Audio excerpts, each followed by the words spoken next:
Boa noite, seja muito bem-vindo ao Jornal do Rio, que começa com uma notícia triste. Um acidente envolvendo uma van escolar no Andaraí, na zona norte da cidade, deixou 10 crianças feridas e pelo menos 3 delas estão internadas em estado grave. Vamos falar também da inauguração do programa Segurança Presente em Bangu, na Zona Oeste, que contou com a participação do governador Wilson Witzel.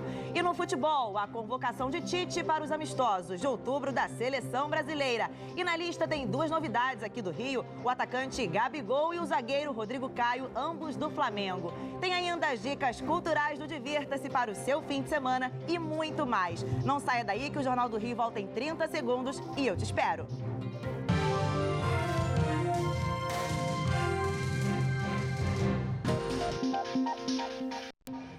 10 crianças estão internadas após um acidente envolvendo um carro, uma van e uma Kombi no Andaraí, na zona norte do Rio. O caso mais grave é de um menino de 12 anos que passa por cirurgia no Hospital Miguel Couto. O acidente aconteceu próximo a uma creche e algumas das crianças estavam na calçada e foram atropeladas.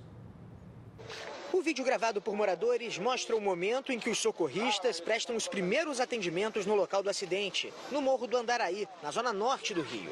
De acordo com a polícia, o motorista de uma van escolar perdeu o controle, bateu numa Kombi e num carro e atropelou crianças que estavam sentadas na calçada em frente a uma creche. 10 crianças ficaram feridas no acidente. Victor Hugo, o sobrinho dessa mulher, foi uma das vítimas. Como é que você ficou sabendo? Eu tava no trabalho e minha irmã me ligou, entendeu? O que passa na cabeça nessa hora da tia? Graças a Deus ele tá bem, né? As vítimas foram socorridas no hospital da região. 3 delas seguem em observação. Das 10 crianças feridas, 7 tiveram lesões cranianas ou ortopédicas e precisaram ser operadas. Por isso foram transferidas, porque o Hospital Federal do Andaraí não realiza cirurgias pediátricas. O caso mais grave é de um garoto de 12 anos que teve hemorragia cerebral. O hospital ele tem as especialidades todas, porém algumas delas são típicas de clínicas cirúrgicas pediátricas, que o hospital não é a capacidade dele, ele tem qualificação para cirurgias de alta complexidade, oncologia e pediatria, mas não terapia intensiva pediátrica e alguns serviços de cirurgia infantil específicos. Isso é uma subespecialidade e que nós temos que conduzir os pacientes aos setores que são responsáveis por essa especialidade. O caso está sendo investigado pela Polícia Civil. O motorista da van prestou depoimento. Segundo a Secretaria de Transportes, o veículo não era licenciado pela Prefeitura para transportar estudantes. Essa van, ela é irregular aqui no nosso município, porque ela não é licenciada aqui no município, é em outro município, tá? E inclusive o transporte também, que faz o transporte passageiro da comunidade, ele também não é licenciado na Secretaria de Transporte. Mas a gente vai fazer a devida averiguação, vamos fazer o devido levantamento para poder a gente proceder também. Segurança Presente em Bangu. O programa foi inaugurado hoje na zona oeste da cidade e contou com a presença do governador Wilson Witzel. Antes de iniciar a cerimônia de apresentação do programa Segurança Presente em Bangu, Wilson Witzel participou de uma missa na paróquia São Sebastião e Santa Cecília. A igreja fica na Praça da Fé, região onde os agentes do Segurança Presente ficarão baseados, próximo ao movimentado calçadão de Bangu, que vinha sofrendo com os constantes assaltos. Este corpo de segurança que vai fazer toda a diferença aqui no comércio local. Durante o lançamento do programa, o governador voltou a dizer que quem usa fuzil contra o cidadão de bem não merece viver. Disse ainda que o crime organizado não pode ser maior que o Estado. Serão combatidos, serão caçados nas comunidades. O Segurança Presente Bangu é o 13º implantado no estado. Ao todo, 65 homens, entre policiais militares e egressos das Forças Armadas, vão atuar na segurança do bairro, que registrou um aumento no número de roubos a pedestres, celulares e coletivos entre janeiro e agosto deste ano, se comparado ao mesmo período do ano passado. As ocorrências, segundo o Instituto de Segurança Pública, apontam que esses tipos de roubos saltaram de 4.895 casos para 5.386 em 2019. A previsão é que até dezembro, mais 7 localidades ganhem a atuação dos agentes do Segurança Presente: Botafogo, Austin, Duque de Caxias, Barra da Tijuca, Miguel Couto, Grajaú e Vila Isabel. E hoje, 5 pessoas foram presas na comunidade do Muquiço, em Guadalupe, na zona norte da cidade. Ainda havia um mandado de prisão contra Ney da Conceição Cruz, conhecido como Ney Facão, apontado como chefe do tráfico ali naquela região. Ele já estava preso, estava prestes a ganhar a liberdade, mas agora vai continuar na cadeia. Na operação, a Polícia Civil também apreendeu drogas, roupas camufladas e um explosivo. E a seguir, General Braga Neto recebe o prêmio de personalidade do ano de 2018 na área de segurança pública. O diretor de TV e filho da atriz Beth Faria foi alvo de uma operação da Polícia Civil nesta sexta-feira. O João de Faria Daniel e o empresário Leandro Martins de Almeida são investigados por envolvimento com o tráfico de drogas. Na ação foram cumpridos 2 mandados de busca e apreensão em endereços na Barra da Tijuca e também no Leblon. Foram apreendidos 3 carros, relógios, computadores, tablets e celulares. João e Leandro já tinham sido alvos de outras ações da Polícia Civil que investigava os crimes de agiotagem e lavagem de dinheiro. E a polícia investiga o sumiço do corpo de um bebê no Hospital Miguel Couto, na Gávea, na zona sul da cidade. O Cristiano Pinho, da rádio Band News FM, tem as informações. A gente conversa com ele agora. Boa noite, Pinho. Boa noite para você também, Yasmin. Um caso gravíssimo que chegou ao nosso conhecimento pelo ouvinte Raimundo de Souza, de 28 anos, que é pai desse recém-nascido. Ele contou à nossa reportagem que na última terça-feira a pequena Yasmin Pereira de Souza nasceu com apenas 8 meses no Hospital Miguel Couto, mas que logo depois do parto não resistiu e acabou morrendo. O Raimundo, que chegou a perder o nascimento da filha, teve que no mesmo dia ir reconhecer o corpo dela.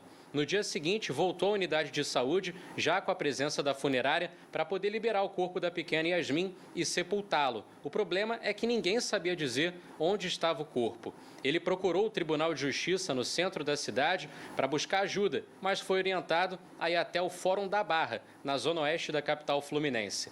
Na quinta-feira, o Raimundo retornou ao Miguel Couto, na zona sul, aí para acompanhar a mãe da criança que iria receber alta hospitalar. Foi quando ele se surpreendeu, foi procurado pela direção do hospital, que manifestou preocupação, prometeu ajuda para a família e disse que não iria medir esforços para poder localizar os culpados. A Polícia Civil está investigando esse caso. A Secretaria Municipal de Saúde disse que, tão logo o diretor da unidade percebeu o que estava acontecendo, foi até a delegacia mais próxima, que no caso é a do Leblon, prestou depoimento que o Miguel Couto está colaborando com as autoridades e que abriu também um procedimento interno para poder identificar os culpados. A direção oferece ainda toda a ajuda, que a família precisar. Yasmin. Obrigada, Pinho. Depois de 5 anos suspensa, a transferência de titularidade de jazigos perpétuos voltará a ser permitida na cidade. Só que o Ministério Público entrou com uma ação na Justiça. A entrada no procedimento de transferência já poderá ser feita a partir da próxima segunda-feira em 13 cemitérios públicos da cidade e só servirá para caso de falecimento do antigo titular ou entre titulares vivos. Mas, para isso, é preciso que as tarifas cemiteriais estejam quitadas e os jazigos vazios para que os titulares possam entregar a documentação exigida para análise das concessionárias. O serviço será de responsabilidade da Coordenadoria Geral de Controle de Cemitérios e Serviços Funerários, que faz parte da Secretaria Municipal de Conservação. E nessa tabela isso está bem claro e é considerada a metragem quadrada da tabela cemiterial que já vige hoje no município. Tá? E eles vão pagar a tarifa.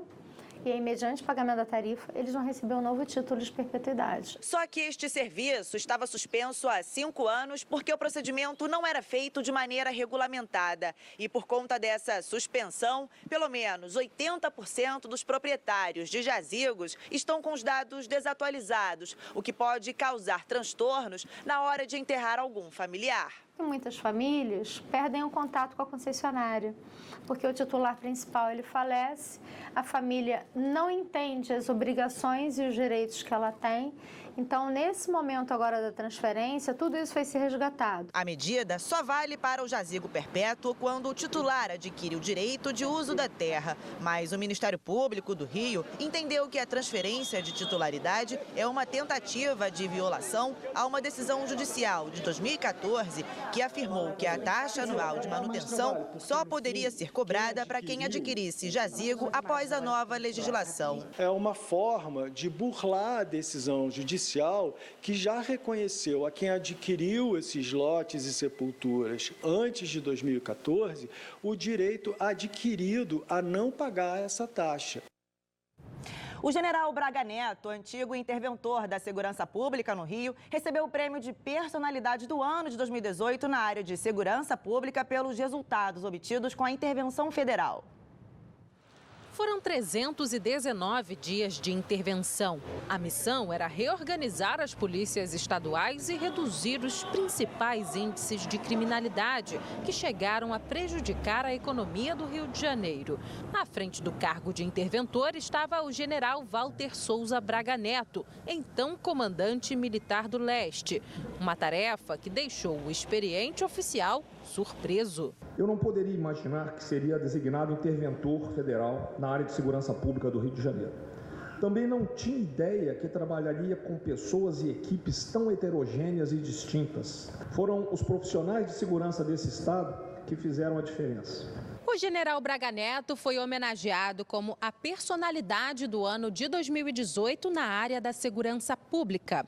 A escolha se baseou nos resultados alcançados na intervenção federal no Rio. Durante o período dos militares nas ruas da cidade, houve diminuição em 8 dos 12 índices criminais do estado. No discurso, Braga Neto se emocionou ao lembrar dos colegas de farda que perderam a vida em combate. Foram verdadeiros heróis que perderam suas vidas lutando para proteger a nossa sociedade.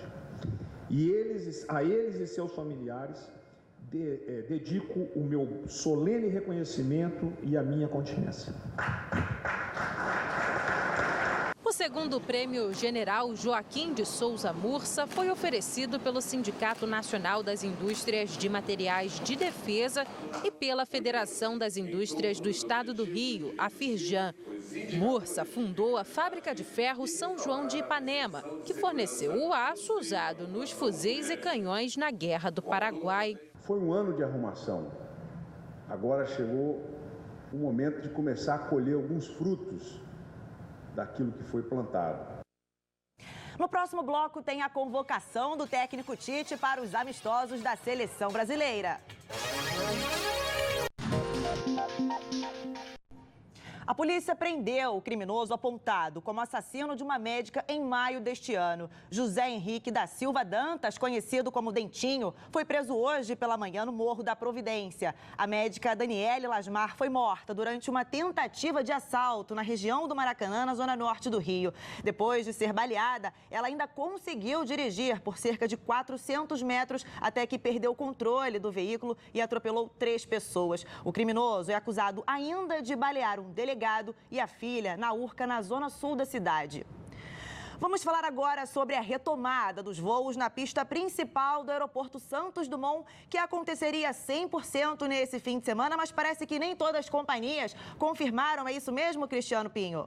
Exatamente, Yasmin Bachu. Pelo menos por enquanto, mas há a possibilidade de uma reviravolta, porque no final da tarde, a Agência Nacional de Aviação Civil informou que finalizou o relatório que atesta a conclusão das obras de recapeamento na pista principal do aeroporto Santos Dumont. Com isso, a Latam, por exemplo, que havia informado que só iria voltar a operar no local a partir de terça-feira por questões de segurança, já informou que vai voltar a operar já a partir de amanhã, assim como a Azul, que já tinha informado também que voltaria a operar assim que a pista fosse reaberta, que acontece amanhã às 6 horas da manhã. A Azul disse, inclusive, que o primeiro voo está previsto para as 6h15, com destino a Congonhas, em São Paulo. A Gol ainda não reviu o comunicado, mantém a informação de que só volta a operar no Santos Dumont a partir de segunda-feira, porque ainda não teria segurança de operação em dias de chuva, por exemplo. Esse foi o principal motivo da reforma iniciada no último dia 24. cilindro, trocar totalmente a camada porosa de atrito, que facilita a operação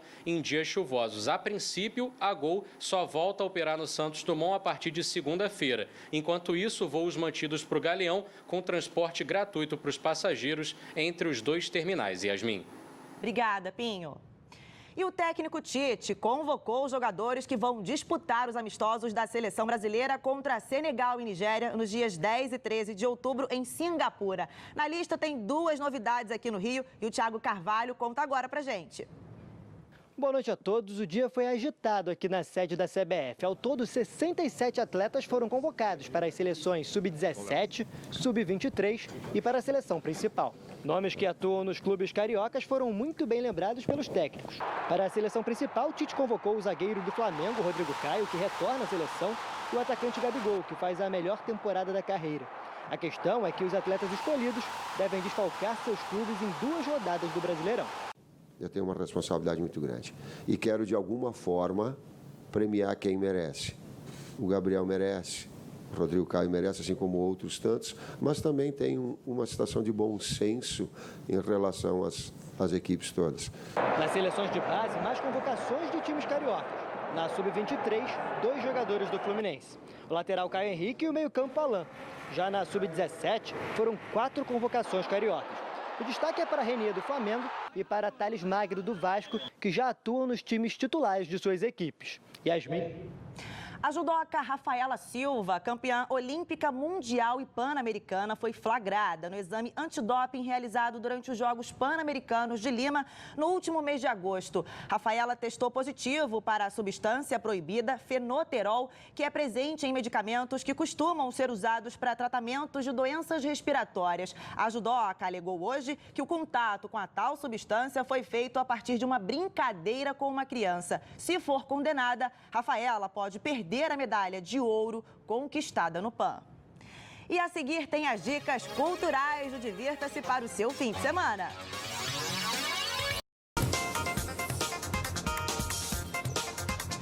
Chegou a hora de programar o seu fim de semana, então fique ligado nas dicas culturais do Divirta-se. O Divirta-se de hoje começa em ritmo de samba. É que daqui a pouquinho, às 8 horas, a cantora Roberta Sá sobe ao palco do Teatro Municipal de Niterói para apresentar a nova turnê, Giro. E quem não conseguir chegar a tempo não tem com o que se preocupar. Amanhã tem nova apresentação no mesmo horário. E que tal matar a saudade do rei do pop? Em show inédito, Rodrigo Teaser se apresenta com um tributo a Michael Jackson na turnê Dangerous. O show relembra os 10 anos da morte do astro. Depois de ter os ingressos esgotados em passagem pelo Brasil no ano passado, o cantor português Thiago Nakarato está de volta. O músico aproveita a visita para apresentar seu novo CD, Lugar Comum. E no Teatro Municipal Café Pequeno, a história de Aracide Almeida será contada através da arte. Na peça, curiosidades como o começo na música, o primeiro contato com Noel Rosa, os amores vividos e muito mais. As apresentações vão até o dia 27. Olá, pessoal do Divirta-se. Esse é um convite para que vocês venham assistir Monstros, um musical argentino que eu, Soraya Ravenli, Cláudio Lins e o Músico Azul estamos fazendo um texto intrigante, surpreendente, que trata da relação de pais e filhos, um assunto tão caro a todos nós. Então, a direção do Vitor Garcia Peralta e esperamos todos vocês para contar essa história maravilhosa. E agora as dicas para os baixinhos, anota aí. Em cartaz até o dia 29 desse mês no Teatro Glaucio Gil, a peça O Príncipe que Nasceu Azul. De forma divertida, o musical aborda o respeito às diferenças e a intolerância. Sábados e domingos, às 4 da tarde. Já no Teatro Fashion Mall entra em cartaz amanhã o espetáculo Um Sonho de Musical. No palco, a cantora Joyce Cândido passeia por canções consagradas do universo lúdico, reunindo personagens de contos de fadas e do folclore brasileiro. Sábados e domingos, sempre às 5h30. E para agitar o domingo, tem Léo Santana na zona norte da cidade. A festa vai contar ainda com a participação de Pocahontas e Suel. É música que não acaba mais. E as atrações não param por aí. Neste sábado, a partir das 5 da tarde, tem Samba da Feira, com participação especial do grupo Fundo de Quintal. O evento acontece no Armazém do Engenhão e a entrada é gratuita. E fechando, divirta-se com chave de ouro. Vivo Rio recebe amanhã à noite Alcione. A cantora se apresenta com a turnê Eu Sou a Marrom, relembrando os sucessos dos quase 50 anos de carreira. Agora é com você. Divirta-se. Negão, eu tô com medo que isso seja amor. Moleque levado, sabor de pecado, menino danado. Fiquei balançada, confesso, quase perco a fala. E a gente encerra o Jornal do Rio com essas imagens que aparecem aqui no telão de uma manifestação que acontece neste momento no centro da cidade, em frente à Câmara dos Vereadores contra o desmatamento na Amazônia. Boa noite e bom fim de semana. Tchau, tchau.